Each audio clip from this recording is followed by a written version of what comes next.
Elle était là, trempée de la tête aux pieds, laissant des gouttes d'eau sur le sol en marbre de la réception. Quand il la vit pour la première fois, Robert n'avait aucune idée que cette femme allait changer sa vie pour toujours.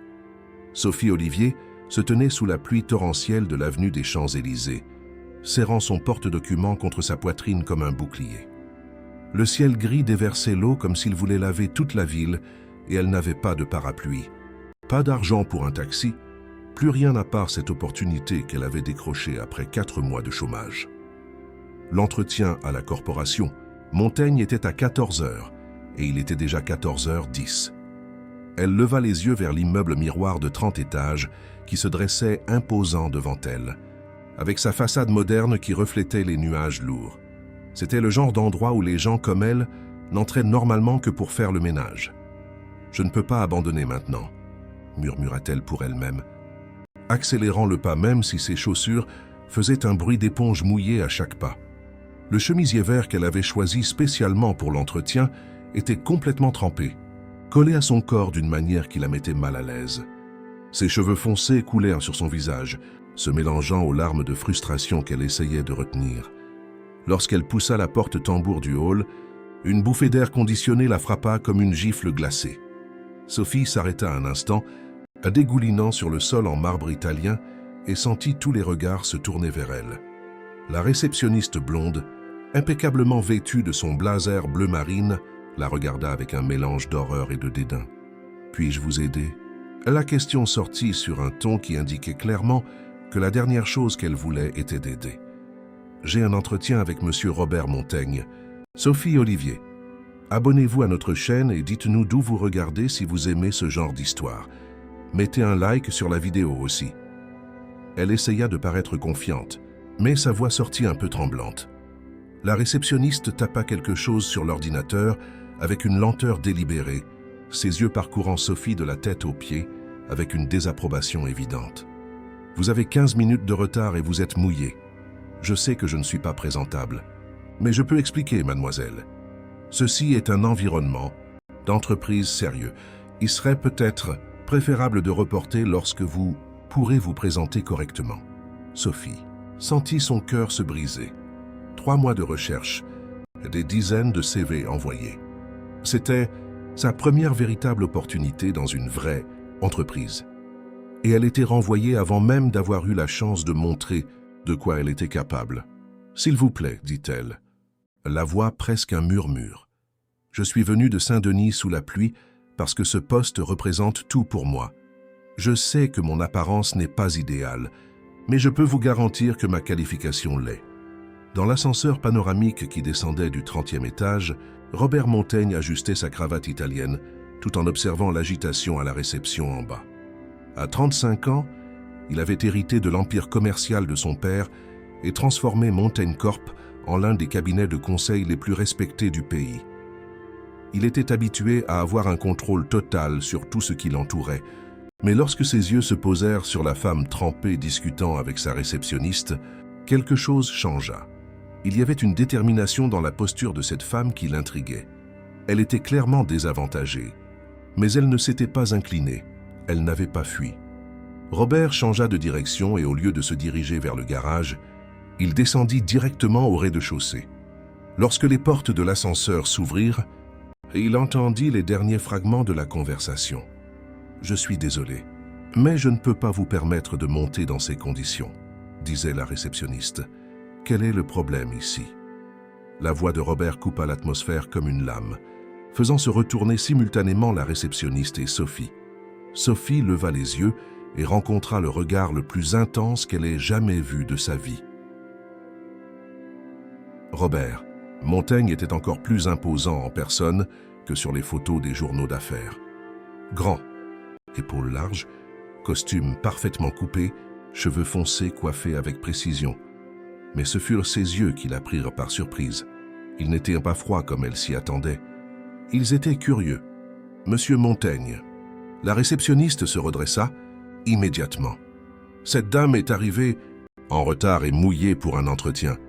J'étais en train de lui expliquer qu'il serait préférable de reporter. » Sophie. « Olivier. » Robert l'interrompit, la regardant directement. « Oui, monsieur. Sophie essaya de se redresser même en dégoulinant sur le sol. Robert observa la situation pendant un moment, qui sembla durer une éternité. Il vit le porte-document qu'elle tenait si fort que ses jointures étaient blanches. Il vit la détermination dans ses yeux, malgré la situation embarrassante. Il vit quelque chose qu'il reconnut, la faim d'opportunité, car là, il s'adressa à la réceptionniste sans quitter Sophie des yeux. « Veuillez lui apporter une serviette et voir s'il y a un blazer de rechange au département des ressources humaines. » Mais, monsieur, maintenant, le ton n'admettait aucune discussion. Robert tendit la main vers Sophie. « Venez, c'est avec moi. » Sophie hésita une fraction de seconde. C'était trop rapide, c'était trop généreux. Les hommes comme Robert Montaigne n'avaient pas l'habitude de donner des secondes chances aux gens comme elle. « Merci », dit-elle en prenant sa main tendue. Le contact fut électrique. Robert le sentit aussi. Ce n'était qu'une poignée de main, professionnelle, mais il y avait quelque chose là que ni l'un ni l'autre n'attendait. Dans l'ascenseur, Robert rompit le silence. « Vous venez d'où ? » « Saint-Denis. » 3 bus et 40 minutes de pluie. Et vous êtes arrivé avec 15 minutes de retard. Le dernier bus est tombé en panne. J'ai marché les 2 derniers kilomètres. Robert l'étudia, par le reflet dans le miroir de l'ascenseur, le chemisier vert mouillé marquait son corps d'une manière qu'il essaya d'ignorer, mais il ne put ignorer sa posture. Même trempée, même clairement hors de son élément, elle gardait la tête haute. Pourquoi ? Ce poste ? Parce que j'en ai besoin. L'honnêteté brute de la réponse le surprit. Je suis au chômage depuis 4 mois. J'ai une fille de 7 ans et des factures à payer. Mais aussi parce que j'ai étudié pour cela. Administration de la Sorbonne, spécialisation en gestion de projet, anglais courant. Je sais que je peux contribuer. Vous avez de l'expérience.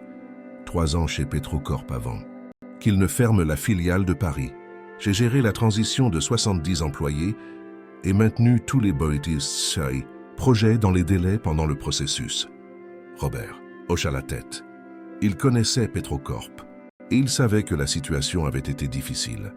Et pourquoi n'avez-vous pas trouvé un autre emploi immédiatement ? Sophie hésita. C'était la question que tout le monde posait et la réponse ne sonnait jamais bien. Le marché est difficile. Et certaines entreprises étaient réticentes à cause de Petrocorp, comme si la faillite était la faute des employés. L'ascenseur s'arrêta au 20e étage. Robert la guida à travers un couloir de verre qui donnait vue sur la ville. Même mouillée et embarrassée, Sophie ne put cacher son admiration pour la vue spectaculaire. « Je n'avais jamais vu Paris d'aussi haut », admit-elle. « La perspective change tout », répondit Robert, et elle avait l'impression qu'il ne parlait pas seulement de la vue. Dans l'antichambre de son bureau, Carla apparut avec une serviette éponge et un blazer bleu marine. « C'est ce que nous avions de disponible, monsieur. » « Parfait. Sophie, utilisez la salle de bain exécutive là-bas pour vous sécher.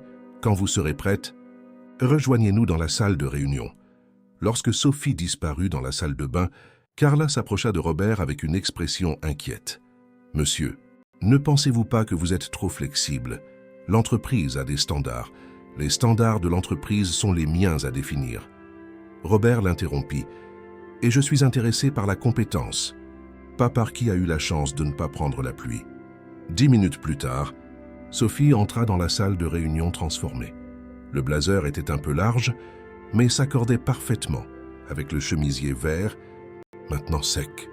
Elle avait réussi à dompter ses cheveux en un, chignon improvisé, et avait retrouvé son calme. Robert se surprit à penser qu'elle était jolie, plus que jolie. Il y avait une lumière dans ses yeux qui éveillait sa curiosité. « Mieux ?» demanda-t-elle avec un petit sourire. « Beaucoup mieux. Maintenant, parlez-moi du projet Exodus chez Petrocorp. » La question la prit par surprise. Le projet Exodus avait été confidentiel, une initiative complexe de restructuration dont peu connaissaient les détails. Si Robert posait la question, cela signifiait qu'il avait fait ses devoirs sur elle. « Comment avez-vous su pour Exodus ? » « Monsieur, j'ai mes contacts et je sais que c'est vous qui avez coordonné la migration des données lorsque les systèmes se sont effondrés. » Sophie se redressa sur sa chaise. Elle était enfin en terrain familier. Ce furent 3 semaines sans dormir, correctement. Nous devions migrer 15 ans de données historiques, sans perdre une seule